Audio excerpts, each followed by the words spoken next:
Врачи помогают взрослым и детям, как самые добрые люди на свете.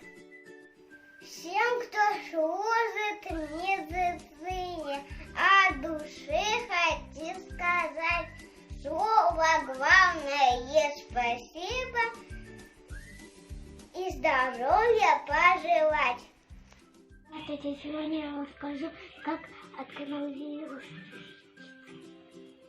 3. Нужно одевать маски.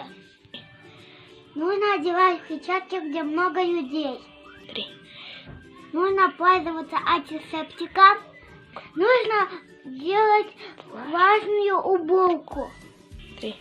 Нужно соблюдать гигиену. 3. И нужно проветривать комнату.